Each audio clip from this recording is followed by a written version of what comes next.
हिसाब से कर रहे हैं सर। हमारी बहुत बुरी हालात है सर।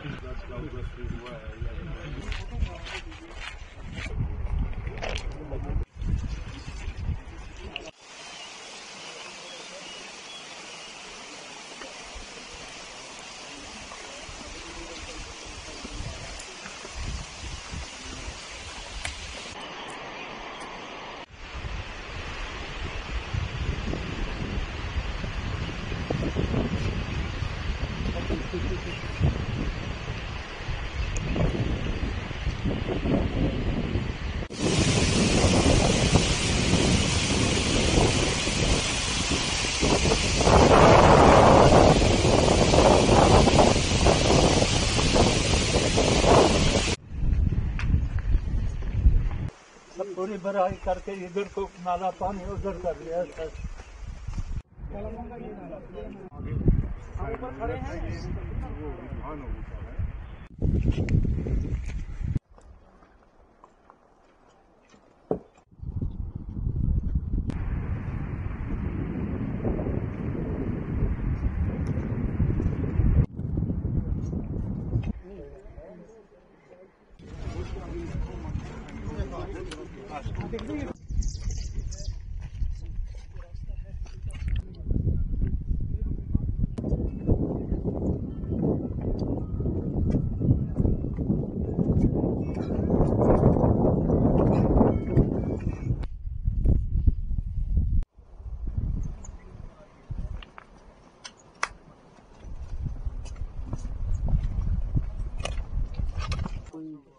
बच गए ना सारे।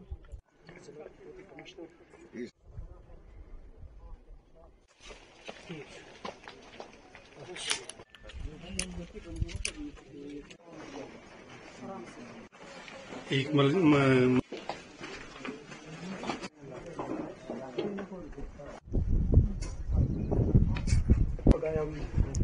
भाई आ रहा हूँ मैं शाल लिया उसने, जैसे यहाँ दरवाजे में आया तब चंद फट गया। बात है बाकी जो थे वो मलबे में कुछ उधर बह कर गई, कुछ उधर बह कर गई। लेडीज भी बच्चे थे, हम तो थे नहीं सर करने।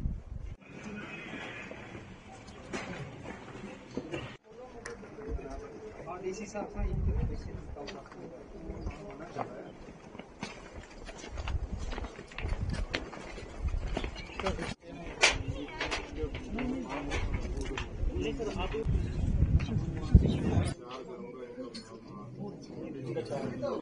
साफ ने मना कर दिया था सर 4 रुपये उस वो बाप था उनको बच्चा वो पीछे क्या कर रहे वो सर इस बारी से निकल के बाहर ये पहला ही दीवार गया, दीवार उठा गया, मकान पूरा इसका मारा।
हमारा यहाँ पे इस इलाके में जब ये क्लाउड बर्स्ट हुआ, इस एरिया में फ्लैश फ्लड बहुत ज्यादा आ गई। इस एरिया में जैसे आपने देखा कि सबसे ज्यादा रामबन का जो इफेक्टेड एरिया था जानी नुकसान के हिसाब से, वो यही इलाका था। तो यहाँ रोड पहले बंद थी, तो यहाँ पहुंचना थोड़ा मुश्किल हो रहा था, बाकी जगहों पे भी था। तो इसलिए मैंने आज ये तय किया कि इस इलाके पूरे का दौरा करेंगे। यहाँ पे खासकर जो हमारे यहाँ मणिराम जी थे और जो दूसरे हमारे हनीफ साहब थे यहाँ पे, जिनके 2 बच्चों की डेथ होगी और मणिराम जी की डेथ होगी। तो मेरा मेन मकसद उनकी फैमिली से यहाँ मिलना था, और साथ ही साथ में जो इस इलाके में क्या क्या डैमेज हुआ है, जैसे यहाँ क्रॉप्स का डैमेज बहुत ज्यादा हुआ है, फ्रूट बेयरिंग ट्रीज जो हैं उनका भी बहुत ज्यादा बड़े लेवल पे डैमेजिंग हुई है। रोड्स का आपने देखा है कि बहुत ज्यादा डैमेज हुई है, बहुत ज्यादा जगहों पे रोड बह गई है। उसके साथ जो है इस एरिया में स्कूल जो है वो बहुत इफेक्टेड हैं, जैसे अभी हम देख ही रहे थे, बात कर रहे थे यहाँ पे।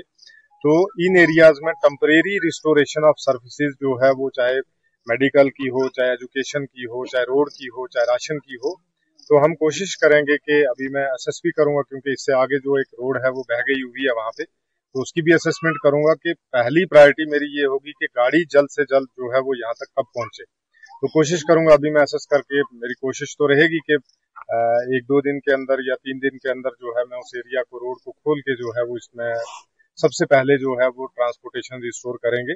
और उसके साथ साथ जो अभी यहाँ पे बताया कि जैसे बच्चे स्कूल जाते हैं लेकिन दरिया काफी बड़ा है, सब बच्चे गुजर नहीं पाते, तो उसके लिए टेम्परेरी अरेंजमेंट क्या करना पड़ेगा वो मैं जो है आज जाके उसका एक देखेंगे क्या प्लान करता, ताकि कल के दिन में या परसों तक जो है उसका बच्चों के लिए वो रास्ता रिस्टोर करा के, ताकि बच्चे भी जो जाएं। बाकी यहाँ पे जितना भी जो असेसमेंट हमारी है वो चल रही है, नायब तहसीलदार को मैंने यहीं स्टेशन किया है, पूरी टीम हमारी रहेंगी। और मैंने आपके माध्यम के जरिए मैं बताऊं कि पूरी डिस्ट्रिक्ट में मैंने हर पंचायत के लिए जो है वो एक गेस्टेड अफसर जो है उसको अपॉइंट किया है कि वो वहां पे जाएगा। 3 दिन का दौरा जो है उसमें है, जिसमें 1 दिन रात को रहना उसी पंचायत के अंदर इलाके में घूमना, वो मैंडेटरी कर दिया हमने कि वो अफसर वहां पे रहेगा और पूरे इलाके में लोगों से मिलेगा, जो नुकसान हुआ है उसकी असेसमेंट करेगा, जायजा लेगा, और जल्द से जल्द हम जो है वो इन चीजों को कैसे रिस्टोर कर सके। और दूसरी बात जो है कि जो हमारी एडमिनिस्ट्रेशन है, खासकर डिस्ट्रिक्ट एडमिनिस्ट्रेशन, तो इस समय जो ये एक दुख का माहौल है जिसमें इन्होंने हमारे बहुत 2 बच्चे थे जो हैं उनकी जान चली गई, मणिराम जी जो थे वो भी इस हादसे का शिकार हो गए। तो कैसे लोगों के दुख में शरीक हुआ जाए, उनके दुख को साझा किया जाए और उनके साथ जो है वो एक एडमिनिस्ट्रेशन कंधे से कंधा मिला के कि हम उनके साथ प्रॉपर वे में खड़े हैं, उनकी जो भी उनका नुकसान हुआ है एक ह्यूमन कंट्रोल के तहत क्या क्या भरपाई कर सकते हैं उसकी भरपाई करने की भी कोशिश करेंगे। और जो लोगों का नुकसान हुआ है, चाहे वो फसल का हुआ है, चाहे वो पेड़ पौधों का हुआ, खासकर जो फ्रूट बेयरिंग ट्रीज हैं, या उनके रास्ते यहाँ पे खत्म हुए हैं, पानी या बिजली का जो है इनका हालत जो है वो ठीक खराब हुई है, या जो रास्तों का जो हाल हुआ है, तो हम कोशिश करेंगे कि इनको जो है वो जल्द से जल्द जो है वो हम अप्रूव करके इनके ऊपर काम करें।